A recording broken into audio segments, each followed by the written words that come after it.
On the morning of January 11th, 1944, over the German city of Oschersleben, Lieutenant James Howard watched his own escort formation break apart around him. Engine trouble took one pilot, fuel shortage took another, and within minutes, his silver P-51 Mustang was the only American fighter left beside 60 B-17 bombers. 30 German fighters turned toward the formation. Howard's Merlin engine produced roughly the same horsepower as the Messerschmitts closing on him from three sides, no real advantage on any specification sheet in front of either side that day. He climbed into the nearest attack anyway. For almost 30 minutes, one Mustang broke up formation after formation of German fighters alone, diving through gaps in the bomber box, pulling up into deflection shots, forcing pilot after pilot to break off before they reached firing range. Bomber crews watching from their turrets later swore he had destroyed 6 enemy aircraft that morning.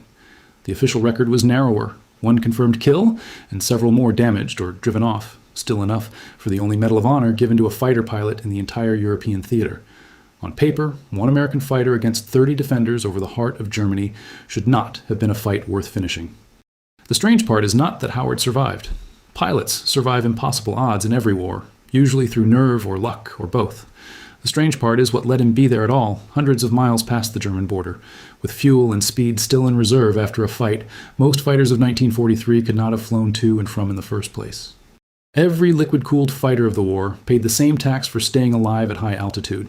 An engine that size, working that hard, generates enough heat to warp itself apart in minutes, without a radiator carrying coolant through it constantly. That radiator has to sit somewhere in the airstream, a box of hot metal and hot liquid the size of a small filing cabinet, and the air rushing past it does not care that the box is necessary.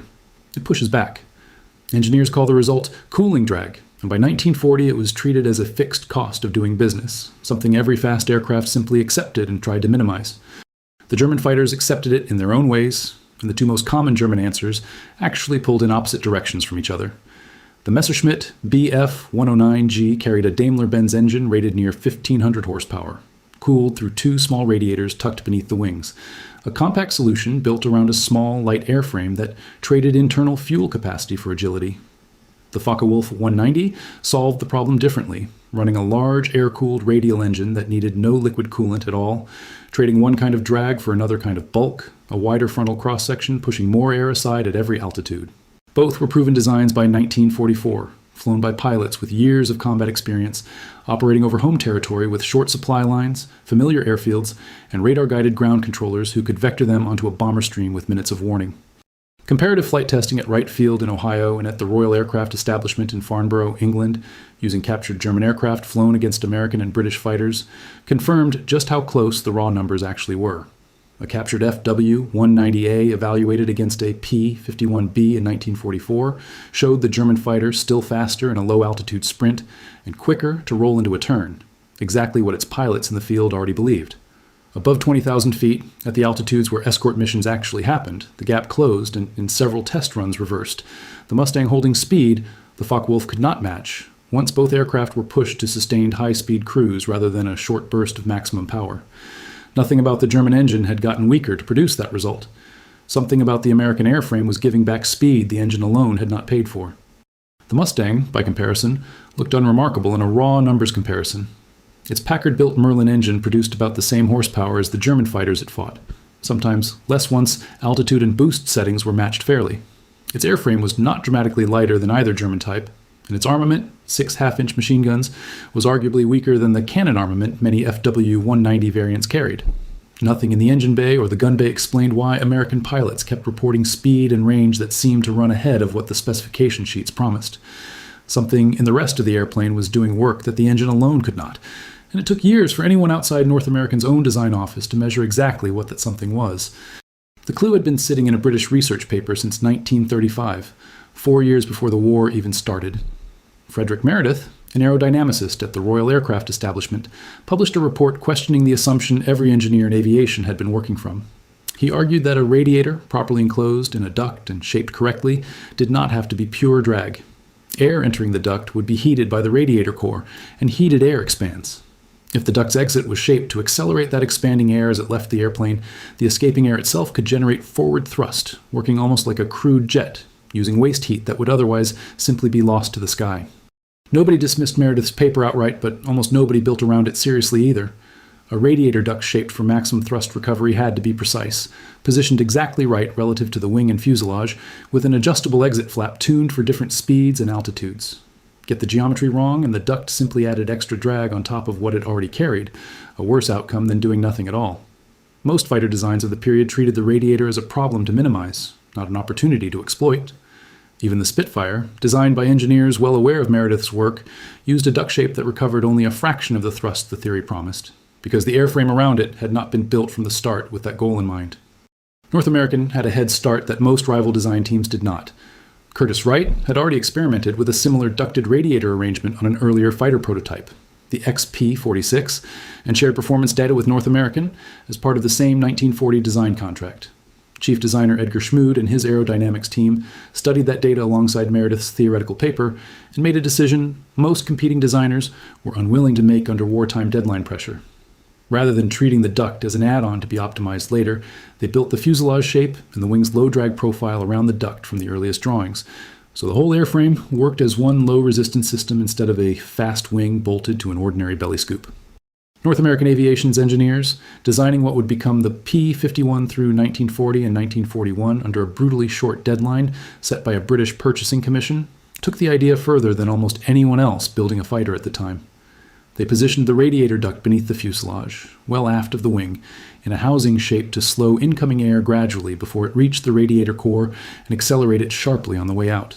A controllable exit flap let pilots adjust the duct for different flight conditions, opening it wider for extra cooling on the ground and in climbs, closing it down for minimum drag at high-speed cruise. Wind tunnel testing through 1941 showed something the design team had hoped for without being certain of.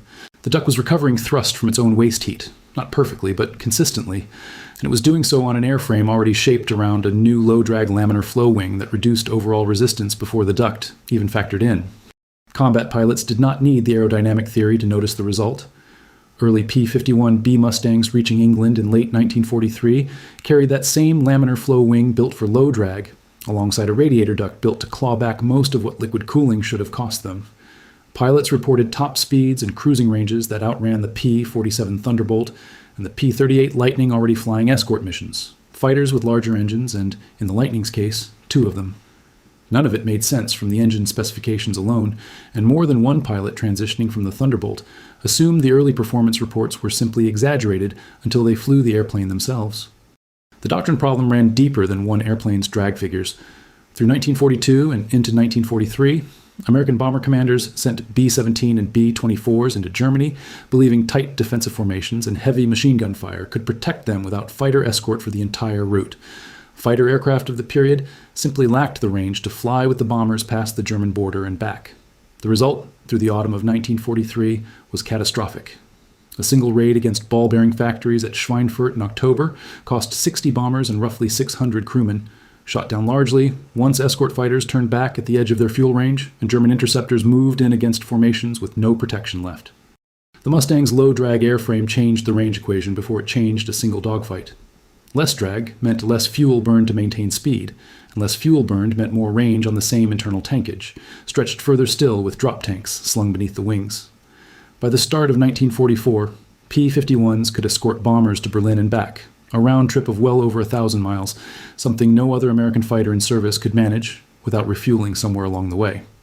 Here is where the story usually simplifies itself into something cleaner than what actually happened, and it is worth slowing down to get right. The Meredith effect did not turn the Mustang into a jet, and post-war measurement never claimed it produced constant net thrust in every flight condition. What NASA aerodynamicist Lawrence Lofton documented decades later, reviewing wartime wind tunnel and flight test data for his 1985 study of aircraft performance history, was narrower and in some ways more interesting. At high cruising speed, with the duct flap correctly adjusted, the Mustang's radiator installation reduced net cooling drag to nearly zero. Lofton placed the airplane's overall zero-lift drag coefficient near 0.0163, noticeably lower than contemporary fighters of similar size and role, with the laminar flow wing contributing the larger share of that reduction, and the radiator duct contributing a smaller but still measurable portion, particularly above 300 miles per hour where the duct's thrust recovery worked best. Below that speed, in low-altitude turning fights, the advantage shrank considerably. Another reason the Mustang's reputation rested more on escort range and high-altitude performance than on close-in dogfighting against a Focke-Wulf at treetop height. That distinction matters because the popular version of this story, repeated in documentaries and forum threads for decades, tends to claim the duct alone explains the Mustang's performance, as if one clever piece of ductwork out-engineered every rival fighter in the war by itself. The record does not support that scale of claim. The duct mattered, and it mattered specifically at the cruising speeds where American fighters spent most of an 8-hour escort mission. But it was one part of a design philosophy, not a single miracle part bolted onto an ordinary airframe. What actually decided the air war over Germany in the spring of 1944 was not top speed in a straight line. It was whether American fighters could simply be present, hundreds of miles into hostile territory, with enough fuel left to fight and fly home. Range, not raw speed, was the metric German fighter command had never had to defend against before. Every earlier American escort fighter turned back at the German border, handing the Luftwaffe a defended zone deep inside its own airspace where bombers flew alone. The Mustang erased that zone, and erasing it mattered more to the outcome of the campaign than any single number on a Mustang's performance chart. The center of the story is not the dogfight tactics German pilots developed against escorted bombers. It is the fact that escort now existed at all for the entire mission, and every doctrine the Luftwaffe had built around defended airspace collapsed once that changed. German fighter controllers had spent 2 years vectoring pilots onto unescorted bomber streams by radio, a system built around numbers and altitude, not close-range dogfighting against equally matched enemy fighters arriving with full fuel tanks. From March 1944 onward, those same controllers found themselves vectoring their own pilots into fights against fresh American fighters at every stage of a raid. A tactical picture the entire network had never been built to handle. Big Week, the sustained Allied bombing campaign against German aircraft factories in late February 1944, brought this shift into sharp focus. P-51 groups escorted bombers deep into German airspace across 6 days of missions, and for the first time, German fighter pilots faced escort fighters at every stage of a raid rather than only near the coast. Losses on both sides were heavy, but the ratio had shifted. American fighter groups like the 354th and later the 357th and 4th began claiming kills at a pace the Luftwaffe's remaining pilot pool could not sustain, not because any single Mustang consistently outfought any single German fighter in a fair one-on-one, but because escorted bombers meant German pilots faced fresh, fuel-full fighters at every point of the mission, instead of only near their own turnaround range. Clarence Bud Anderson, flying with the 357th Fighter Group that same winter, described the difference in blunter terms than any engineering report. He had flown P-39s and P-40S earlier in the war, aircraft that ran short of fuel long before a bomber formation reached German industrial targets, forcing pilots to turn for home while the bombers pressed on alone. In the Mustang, he later recalled watching the fuel gauge on missions deep into Germany and finding, again and again, that there was still enough left to fight rather than simply enough left to limp home. That margin, more than any single dogfight he flew, was what convinced him the airplane was different from anything the group had flown before. On March 6, 1944, American bombers struck Berlin directly for the first time, escorted the entire route by P-51 groups, including the 4th Fighter Group. German fighter controllers threw everything available at the formation, and running fights stretched from the outskirts of the city back toward the coast, hundreds of miles of continuous engagement that no earlier American fighter could have flown at all. The Luftwaffe lost roughly 70 fighters that day, a number the German aircraft industry could still replace within weeks. The pilots inside those cockpits were harder to replace, and that shortage compounded with every mission through the spring. Adolf Galland, running German fighter forces at the time, later described the appearance of American fighters over Berlin as the moment he understood the war in the air was effectively lost, regardless of what any single aircraft specification suggested on paper. None of this erased the German fighters' individual strengths. The Focke-Wulf 190A8 still outrolled the Mustang at most speeds, and the Bf 109G still climbed faster below 15,000 feet in the hands of an experienced pilot. Mustang pilots who ignored those strengths and tried to outturn a 190 at low altitude sometimes paid for the mistake with their lives. The Mustang's edge was never universal superiority in every regime of flight. It was enough range and enough speed at altitude, delivered by an airframe with drag low enough to make both possible on one internal fuel load, to be present for the entire fight rather than only the beginning of it. By the summer of 1944, German fighter pilot training had been compressed from roughly 200 flying hours before combat to under 100, sometimes far less, the direct result of fuel shortages and instructor losses that had been building since Big Week. New pilots arrived at frontline units with a fraction of the experience their 1942 counterparts carried, facing American pilots who now had fuel, range, and increasingly numbers on their side as well. The Meredith effect did not cause that collapse by itself. It was one piece of a low-drag airframe that gave American fighters the range to make sustained attrition possible in the first place. And attrition, not any single dogfight, is what broke the Luftwaffe's day fighter force through the second half of 1944. The tactic never became a universal answer, even among American designs.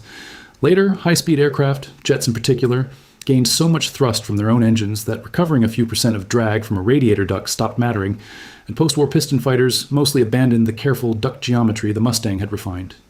Even during the war, only a handful of Allied designs pursued the Meredith effect with anything close to North Americans' precision, partly because getting the duct shape wrong cost more than it saved, and partly because most fighter programs simply did not have the wind tunnel time to chase a few percent of drag reduction when a larger engine was a faster, simpler answer to the same problem. It is worth saying plainly that the Mustang did not win the daylight air war by itself. The P-47 Thunderbolt, once fitted with its own external drop tanks in late 1943, extended its range as well and flew a large share of escort missions throughout the same period, often absorbing the heaviest German attacks on the way into a target, while Mustangs covered the more distant legs of a mission. Production numbers mattered as much as any duct shape. American factories turning out replacement fighters and trained pilots at a rate German industry, squeezed by the same bombing campaign it was trying to defend against, simply could not match by the autumn of 1944. The radiator duct explains a genuine and measurable piece of why one airframe could fly further on the same fuel than its rivals. It does not explain the whole war on its own, and no honest account of the campaign claims that it does. What the duct's design work did leave behind, beyond the war itself, was a body of low-drag cooling research that NACA engineers folded into post-war studies of engine and radiator placement, the same low-drag thinking Lofton was still citing as a benchmark 4 decades later. Back over Oschersleben, on that January morning in 1944, none of the aerodynamic theory was on James Howard's mind. He was flying a fighter that let him reach a bomber formation 400 miles into German airspace with fuel still in reserve, something no American pilot could have done reliably 18 months earlier. When his escort scattered and 30 German fighters turned towards 60 defenseless bombers, the airplane under him had range left because a radiator duct shaped years earlier by engineers chasing a British theory had quietly stopped costing him the fuel it should have. He fought for almost 30 minutes because the Mustang had the endurance to let him, not because any single piece of ductwork won the fight for him alone. The manuals had called cooling drag a fixed cost of flight. Over Germany that winter, one American fighter kept proving the manuals wrong one long mission.